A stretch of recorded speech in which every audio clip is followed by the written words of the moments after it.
Welcome to the Scientific Sense podcast, where we explore emerging ideas from science, policy, economics, and technology. My name is Gil Eapen. We talk with world's leading academics and experts about their recent research or general areas of topical interest. Scientific Sense is an unstructured conversation with no agenda or preparation. We cover a wide variety of domains where new discoveries are made and new technologies are developed on a daily basis.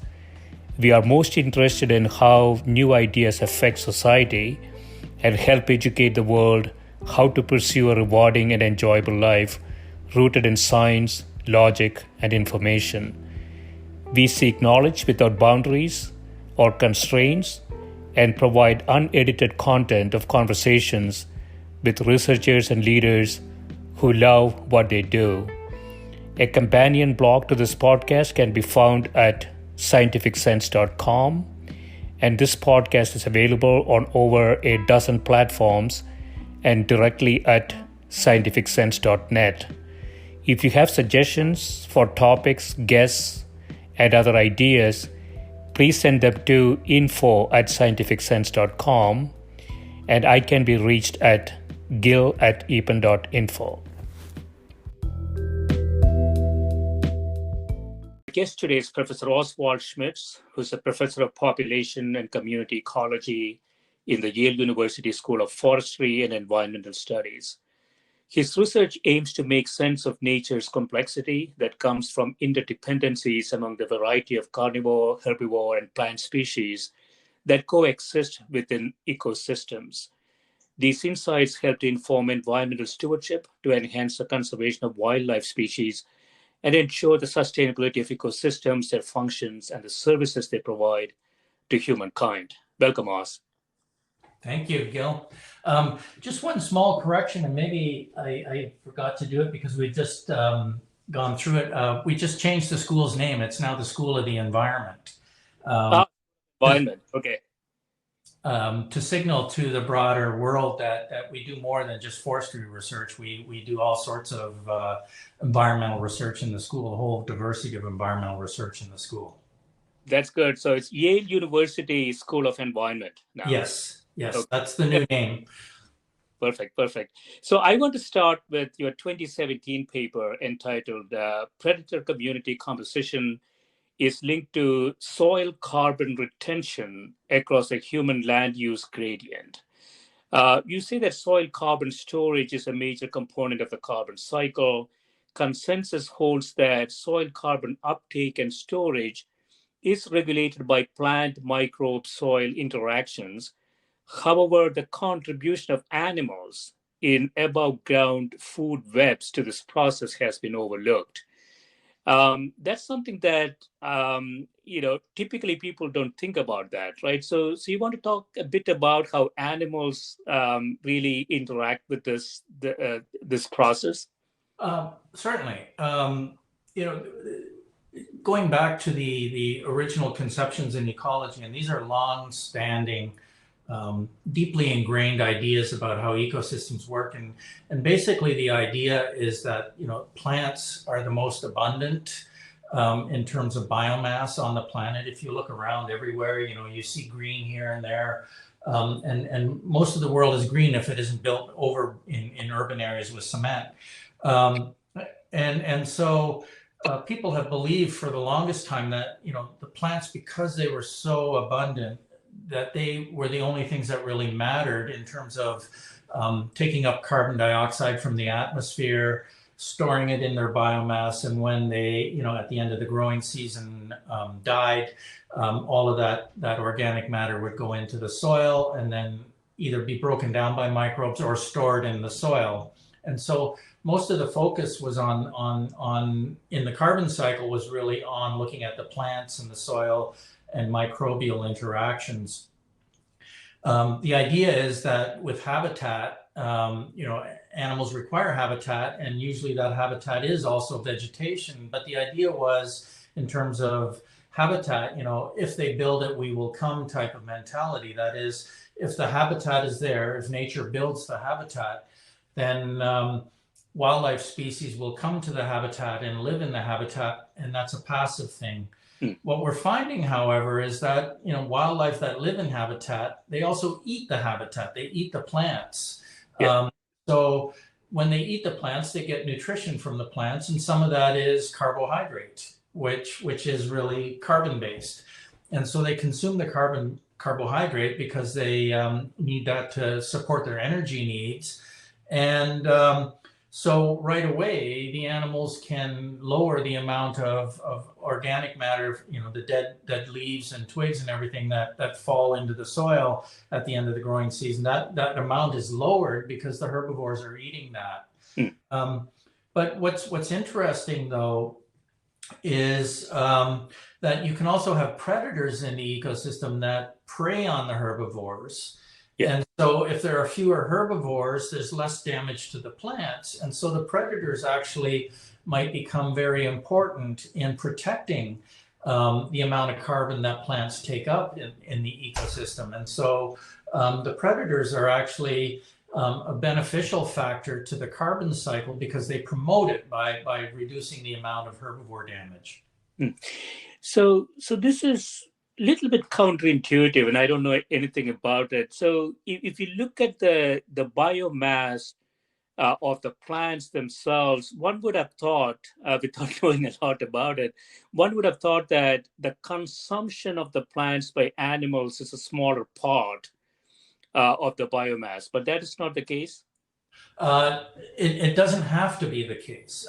The interesting part is there are two dimensions to this story. The first is that when herbivores damage plants, right, that they inflict a wound in the plant, and the plant then has to make a physiological adjustment. And what often happens is they shut off photosynthesis or slow down photosynthesis. And if you're slowing down photosynthesis, you're taking up less carbon out of the atmosphere. And the other part of it is because you're stressed, you're burning energy more. And so plants also burn the energy that they made, the carbohydrate that they produced. And so they respire a lot of the carbon back to the atmosphere because of the stress. And so the reduction in photosynthesis and the increase in respiration means that the plants are not taking up as much carbon, and they're also burning up and emitting the carbon back to the atmosphere. That will slow down as the plant heals itself. But if the animals are continually, in a recurring way, continually damaging the plants, then that photosynthesis slowdown and the increased respiration can be persistent over a long period. And even light browsing on the plant, even if a herbivore eats a few leaves or a small amount of biomass, the plant itself, feeling that it is being damaged, will actually shut the whole system down.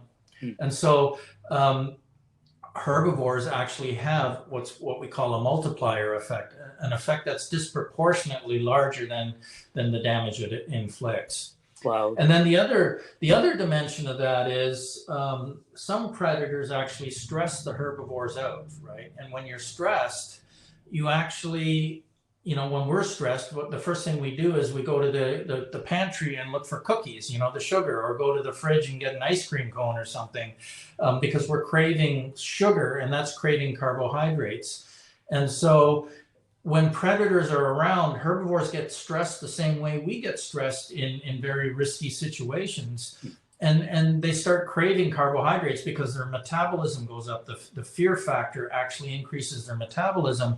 And so they crave plants that actually hold a lot more carbon in them. And so they will preferentially feed on plants that are actually good at taking up carbon and storing it in their leaves.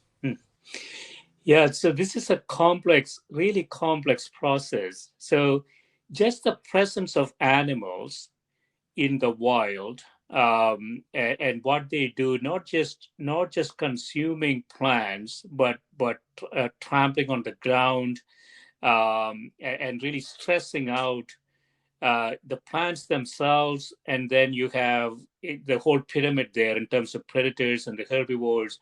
And the herbivores are getting stressed out, so they tend to consume consume carbohydrates,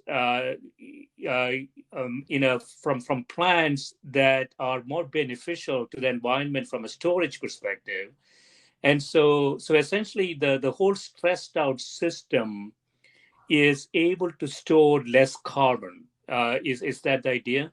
That is correct. Yes. Yes. Exactly. And so from an intervention perspective, so you have to really think about the entire system here, all the way from you have to look at all animals in the environment to see what might be sort of an ideal situation. That is correct to some extent. Yeah. Um, the way we go about it, though, is if you think about nature, there is a dizzying complexity of all sorts of herbivore species, right? We have, when we're thinking of mammals, even here in the Northeast, we've got mice, we've got rabbits, we've got white-tailed deer. There are, even wild turkeys to some extent do, nibble on vegetation. And then we have a whole host of insect species also that are damaging the vegetation. And so, if you were to account for every species, it would be just really, really impossible to think about interventions. It would just blow your mind trying to imagine all of the interconnected complexity. So what we as ecologists try to do is think about things in a little more functional sense. And what we do is we group species according to their functional traits or their functional roles in a system. And so we can simplify the complexity a little bit by thinking about large herbivores versus small herbivores.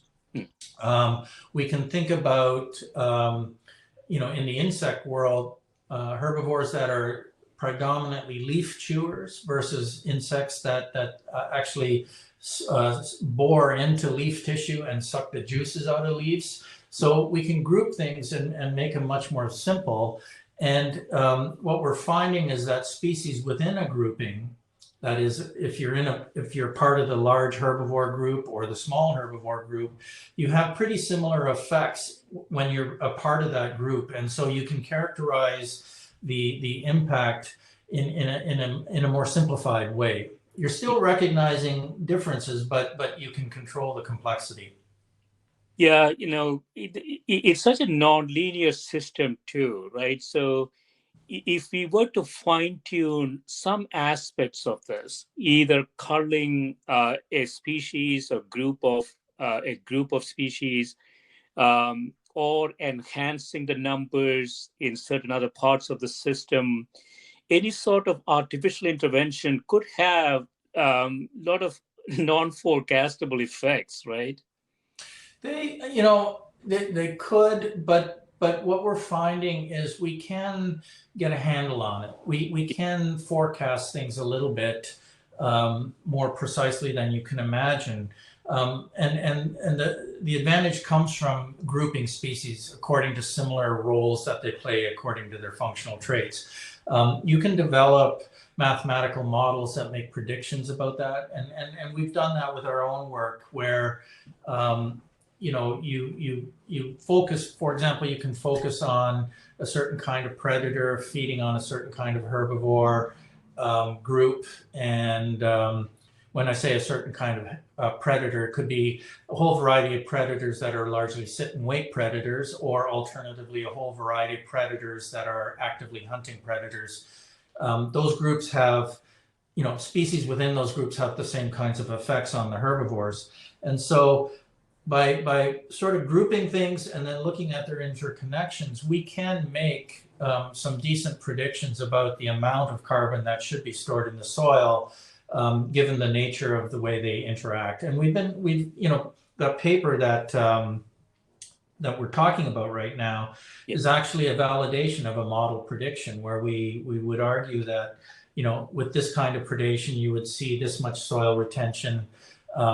And then with another kind of predator, you would see a very different soil carbon retention. We've made predictions about that, and the predictions actually bear out across that human land use gradient. Is this? I don't know if this is already being done, or so. This sounds to me that there could be some sort of a monitoring system. There could be some AI techniques you could apply. If the objective function is, and I'm just making this up, if the objective function is to maximize carbon sequestration, then there is a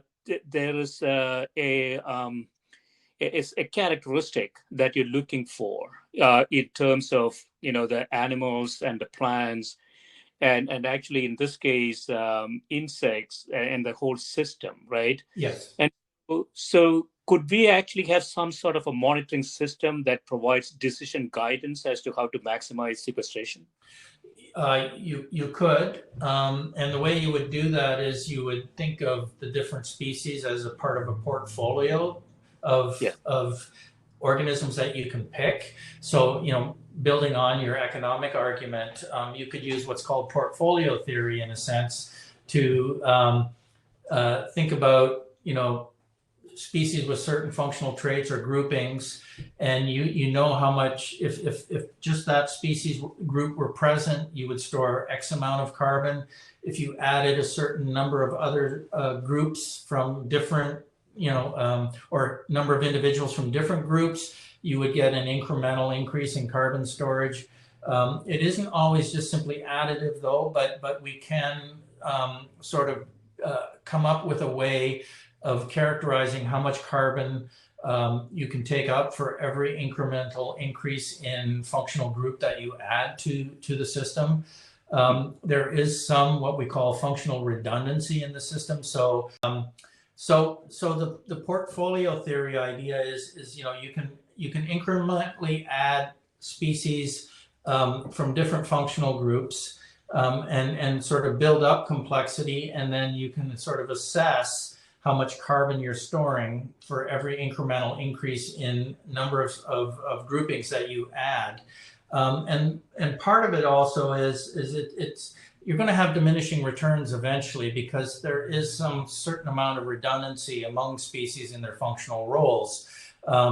So in other words, within a group of species that perform a similar function, obviously you don't need every species necessarily to perform that function. There are some backups. It's the same sort of idea as having several computers to back up, when you're flying a plane or using a space shuttle or something like that. So if one fails, you've always got another species, and that's part of the portfolio effect also. It provides you insurance so that you'll have some species that will perform the function if you lose others. But you can make some decent predictions about what exact portfolio of different kinds of functional species you might need to live together to maximize that. And then we do have technical instruments where you can actually measure and monitor the amount of carbon that's being stored or released. Yeah, it sounds to me also that just the data from the air, from above, is not going to be sufficient, right? You need sort of ground-based monitoring. Yes. I mean,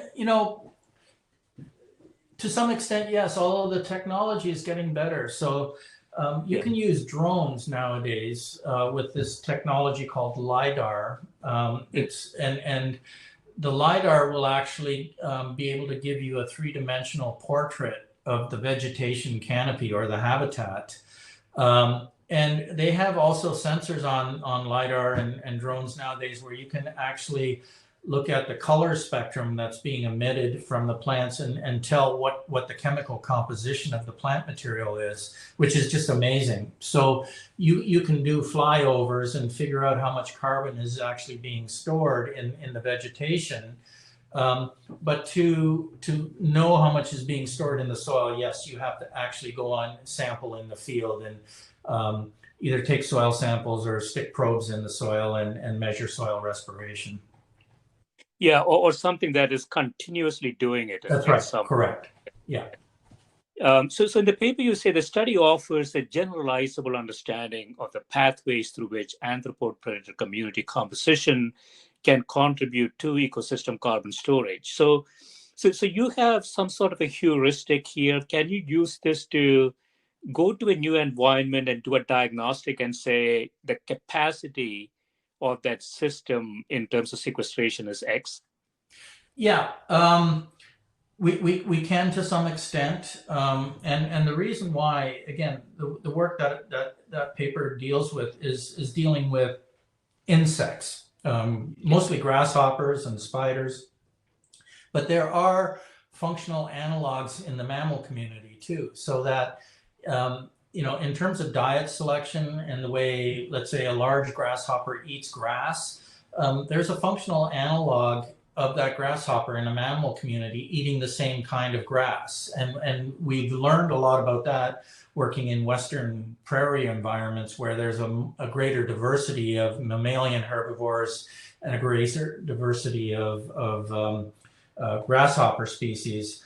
What's really neat is you can do these experiments at the small scale and really validate the principles, your scientific principles.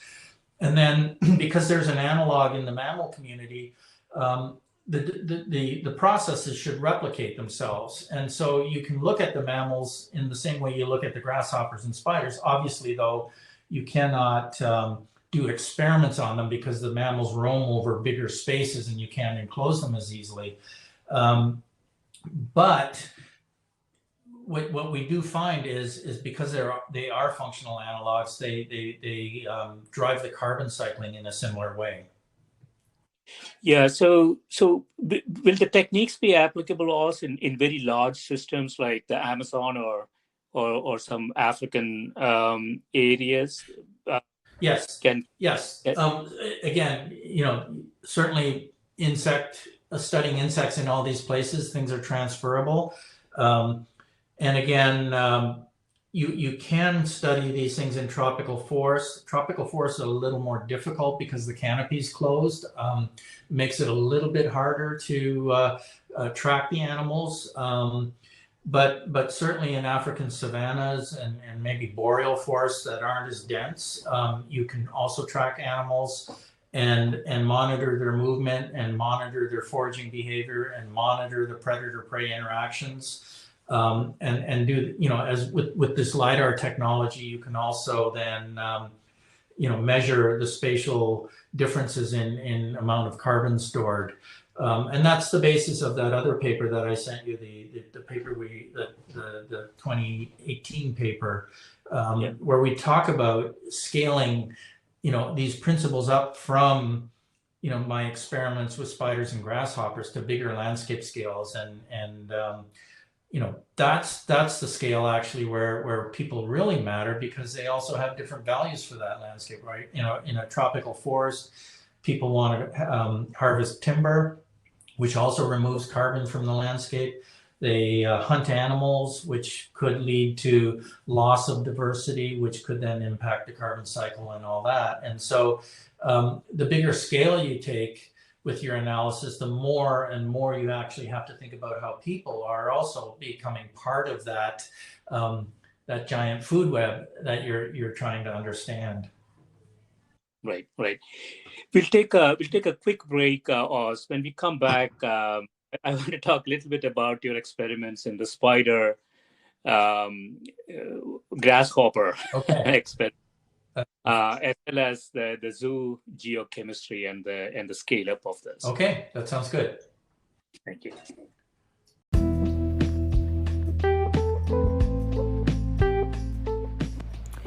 This is a Scientific Sense podcast providing unscripted conversations with leading academics and researchers on a variety of topics.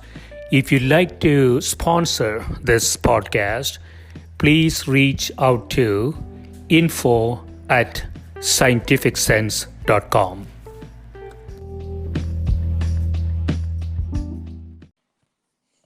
So we are back. We are talking about soil carbon storage and the carbon cycle. And typically we think about this as a plant microbe soil interaction as being the most important one. But your research and your papers are pointing to the contribution of animals in that carbon sequestration process and that carbon cycle process. And so you have done a lot of experiments around this. One of them is that involve spiders and grasshoppers and different types of spiders, and they all have different effects on the environment, right? That's correct. So how does that experiment go? So, as I mentioned earlier, there are different hunting modes of that predators may adopt, predator species may adopt. Some are sit and wait. They just lie in ambush and hiding in ambush, and then others are widely roaming, and they roam all over the vegetation and in search of prey. What's really interesting, though, is the cues they leave differ. So a sit and wait ambush predator, the grasshopper actually ends up being a pretty smart little critter. They know where the risky neighborhood is, but the thing is, these sit and wait predators are also smart. They lay in wait near the best parts of the vegetation, where the most nutritious parts of the vegetation are. And so the grasshoppers, when they're facing sit and wait ambush predators, they know the risky neighborhood, but they also are attracted to that neighborhood to get the best nourishment. And so they have to play a trade-off game of how much do I go there and how much do I back off and not eat.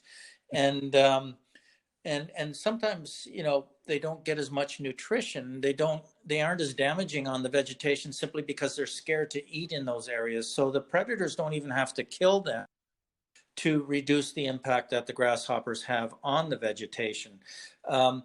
But the other thing that happens is, because they know it's a fearful part of the landscape, their metabolism goes up again, because again, they're scared. This is a risky neighborhood, and when they get scared, and their metabolism goes up, they become much more agile and agitated. That helps them escape predation, but it also means that they have to eat more carbohydrate to fuel that added energy. The widely roaming predators, on the other hand, they're all over the place, so that a grasshopper doesn't know at any one moment where that predator is. And so if it was completely fearful all the time, it might be wasting opportunity to eat vegetation when it really didn't have to, right? Because it's not going to encounter the predator. And so it behaves entirely different. And this could be the same individual grasshopper facing different predators. And so what we find is the grasshoppers that are facing the actively hunting predators, they eventually get picked off by the predators. They get killed. And so there are fewer herbivores to eat the vegetation. And so a lot of the vegetation, and in a lot of cases, the plants with a lot of carbohydrate in them don't get eaten. The metabolism, their photosynthesis and their respiration doesn't change. And so a lot of that vegetation ends up in the soil. And so you store a lot of carbon in the soil when the hunting mode of the predator is an active hunting predator. With the sit and wait predator, on the other hand, because your metabolism is increased and you're craving these carbohydrates, you're eating the carbon out of the plants, right? You're damaging the plants. You're also lowering their ability to do photosynthesis, but you're eating also those valuable carbohydrates out of the plants. So at the end of the growing season, those plants have less carbon that goes in the soil. So you store substantially less carbon when you're facing a sit and wait predator as opposed to an active hunting predator. But presumably it's a sort of an unstable system, right? At some point, if you have active hunting spiders, at some point they will run out of grasshoppers, won't they? No, because there are upper limits on how much a predator can eat in any given amount of time. So, again, it's a diminishing returns. A predator, it's the same thing as you. We just had Thanksgiving. You just, you can't, you can eat a turkey dinner, but eventually you become so full in a period of time that you can't take in more food, right? And that's true within a day. That's true within a week for a predator. That's true within the summer.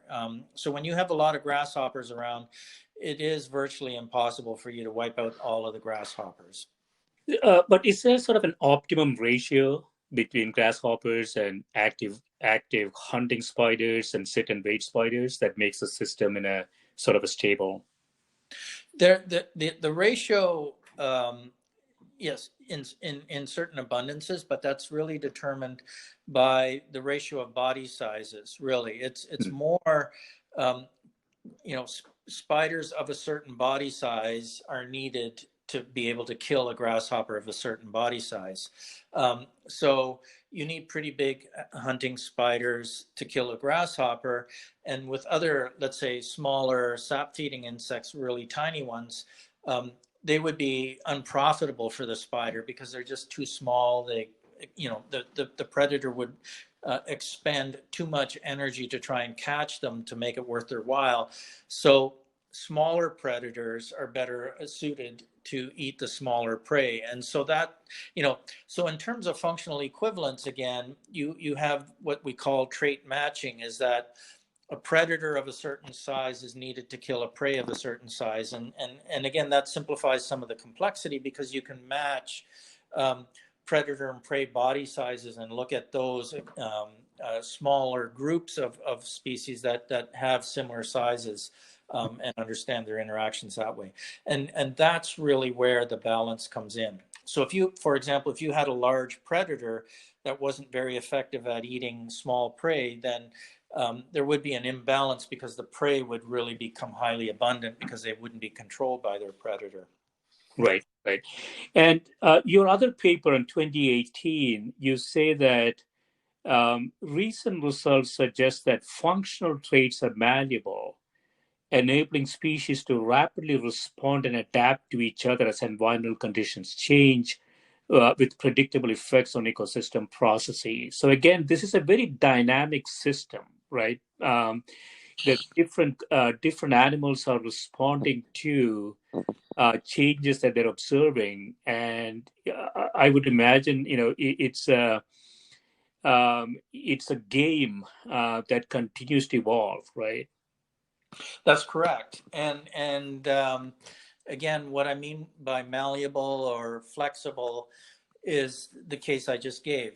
So let's suppose you have a grasshopper that's living in a meadow, or a bunch of grasshoppers living in a meadow, and let's suppose they're facing these sit and wait ambush predators. Their metabolism is heightened, because they're living in this risky environment. There's a lot of apprehension and anxiety, um, and they're being agitated, so that they can escape the predators better. But then let's suppose somehow those predators disappeared, and we ended up having predators with just active hunting styles that didn't create the same kind of fearful environment. Hmm. Then again, because from an economic standpoint, it wouldn't make sense for the herbivore to waste all that energy when it didn't need to. It will actually lower its physiological processes, lower its metabolic rate, become less stressed, and go about changing how it feeds and what it feeds on. And so that's what I mean by malleable or flexible. The same individual between a highly risky environment or a low risk environment adjusts its physiology and its behavior to accommodate those different environmental conditions, and then optimize its resource intake for those conditions. The amazing thing that grasshoppers do that against spiders tells us that these animals can really sense their environment and actually make active decisions. There's these animals are smart. They're not just automatons that just sort of wander around and respond instinctively. They make active choices. So that's the amazing thing that you learn when you study these species. Yeah, and obviously there is a selection effect happening from an evolutionary Of perspective course. too. So, Yes. so those who Yes. survive, yeah, continue to get Yeah. smarter, I would imagine. And so if you were to optimize this, it seems to me, Oz, that there is fair amount of predictability here. So given a set of initial conditions in an environment, you could predict, if with no intervention, where that system might end up in. Yeah. You could predict. so we can develop mathematical models that describe how the abundance of the animals change, how their physiology changes, and what that means for their feeding. And then you can make predictions about, let's suppose this kind of predator came in or that kind of predator. What would be the ripple effects, the cascading effects on the vegetation, and how much carbon is stored in the environment. And that's what I mean by generalizable principles. Hunting mode, all predators can be assigned to a hunting mode. The herbivores, they're grazers. You can look at mammals as grazers. And so by doing this, you can make some reliable predictions about how, if we were to change the habitat conditions that change the risk environment for these animals, we could predict what the outcome would be. Yeah, I mean, this is still the most efficient and least expensive carbon sequestration process. So I wondered, would you recommend? I mean, we could potentially genetically engineer certain species, right? That will have a beneficial effects on sequestration, or is it taking it a bit too far? You could, but what I've been talking about is what we call nature-based solutions, or natural carbon sequestration. You're taking advantage of nature, and I'm not saying that nature is going to rescue us. Let me preface this first by saying we still have to reduce our carbon emissions if we want to balance the global carbon cycle, but we haven't tapped nature enough, I think. And so one of the reasons why people have started looking at technology is because of the classical way that people calculate the carbon budget. They assume that these animals don't have an impact. They only think about the plants, the soil, and the microbes, right? And when you do that, what we can show, or what the scientific community can show is that you underestimate or overestimate sometimes the capacity of the plants themselves with the soil and the microbes to take up carbon. You under or overestimate by anywhere from 50 to 70%. So in other words, if you're underestimating, what that means is there's missed opportunity in really trying to use nature to even increase the amount of carbon that you could take up. So and when you're overestimating it, what it means is we actually have to think about maybe what management interventions we can take to reduce that overestimate of carbon that we're coming up with. Yeah, so is there a similar thing going on in the ocean, or is it not something that you study? I don't study it directly, but there are some really interesting implications, not only in the ocean, but in coastal systems especially. So even here in New England, there's an interesting interaction. You've got salt marsh grasses in New England, and crabs normally feed in those salt marshes. But the crabs and these salt marshes are really, really good at storing carbon. They're much better than forests, actually, because basically the dead organic matter, the dead leaves from the salt marsh grasses, end up going underwater, and it becomes low oxygen conditions, which doesn't promote microbial breakdown, so it just stays there as dead organic matter, and it's just carbon. It's built up carbon.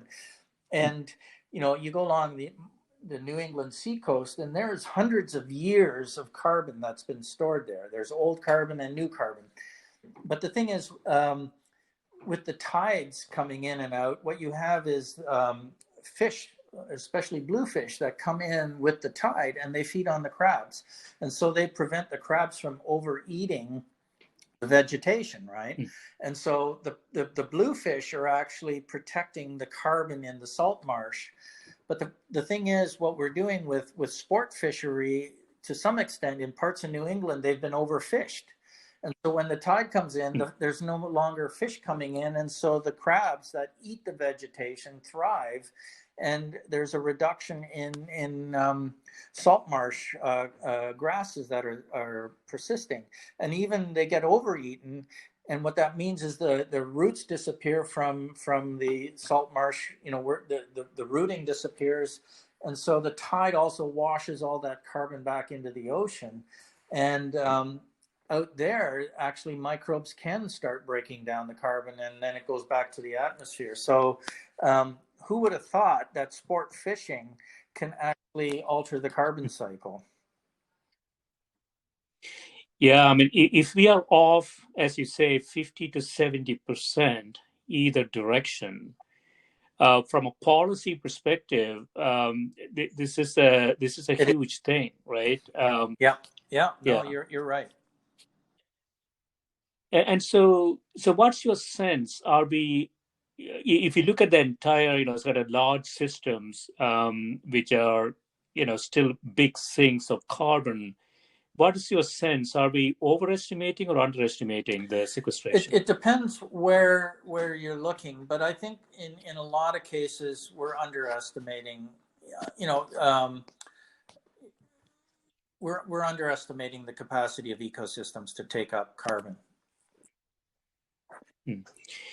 And the amount that gets in is also a function of the concentration in the air, I would imagine, right? The processes will change as the concentration The increases. concentration in the atmosphere.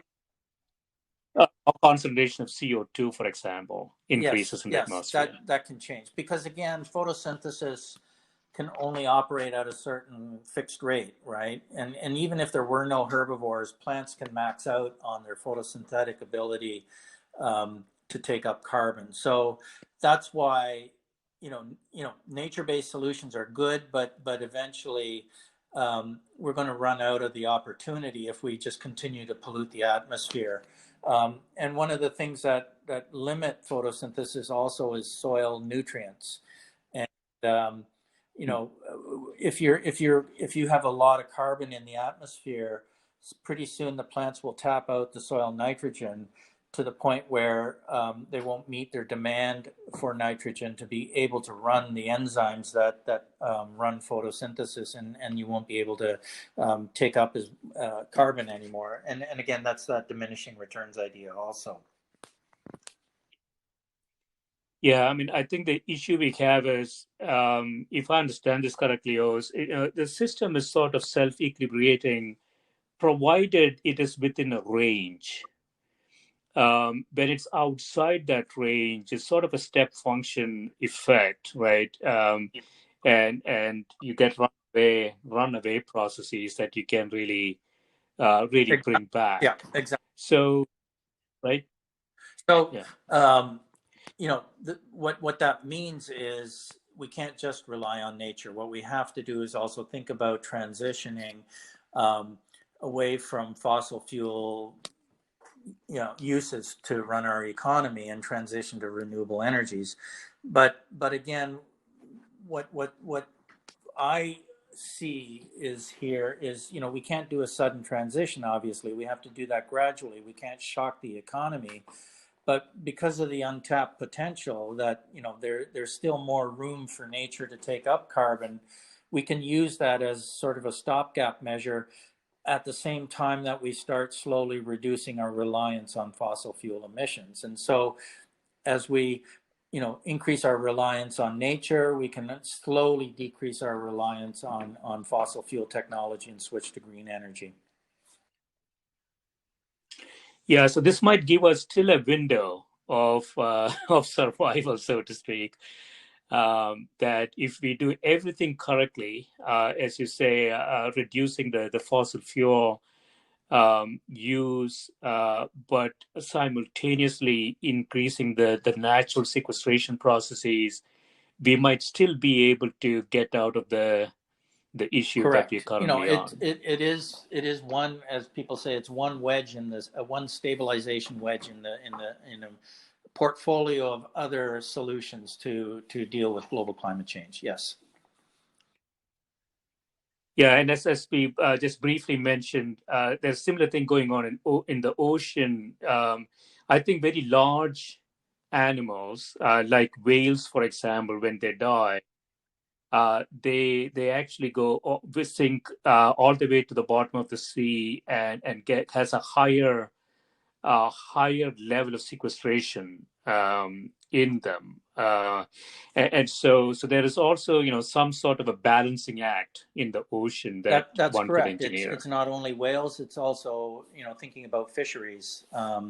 And fish do the same. If you don't harvest them and they get old, the old ones die and they sink also.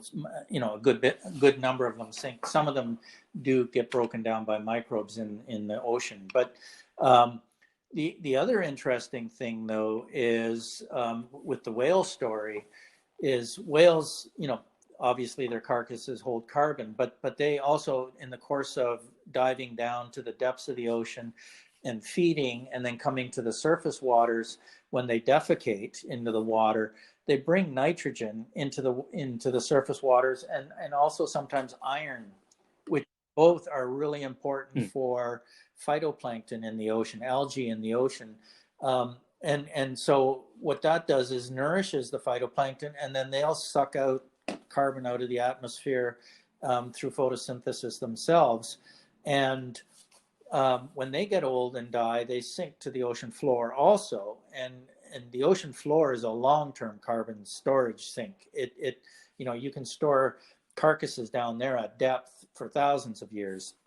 And also the zooplankton, again, you have these food chains in the marine realm, the zooplankton that die and the zooplanktons, particles that they defecate will also sink. And so there's a lot of opportunity to use the ocean as a carbon sink and long-term storage.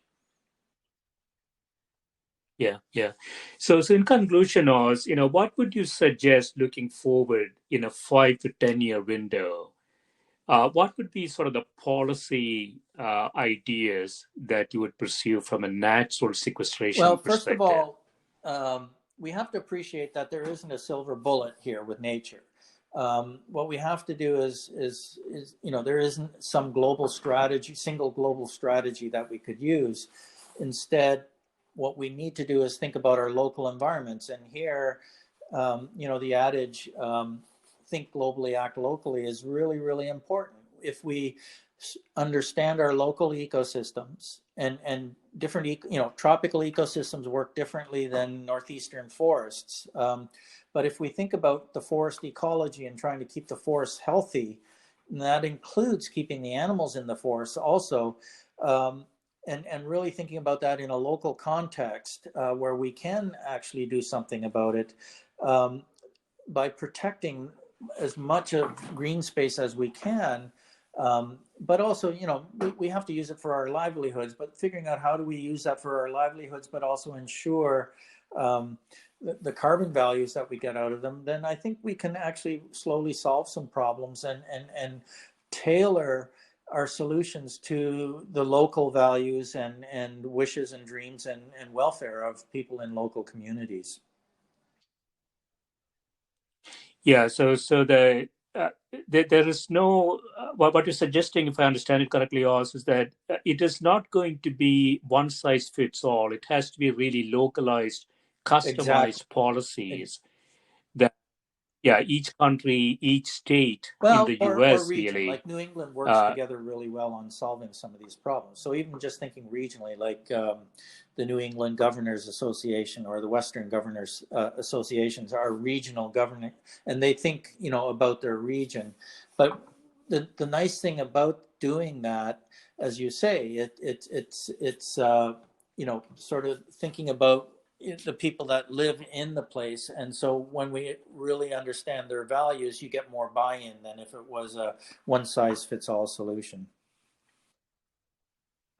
Right.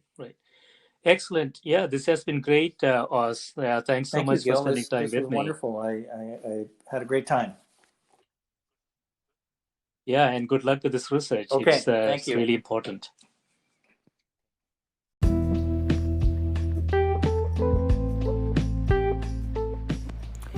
This is a Scientific Sense podcast providing unscripted conversations with leading academics and researchers on a variety of topics.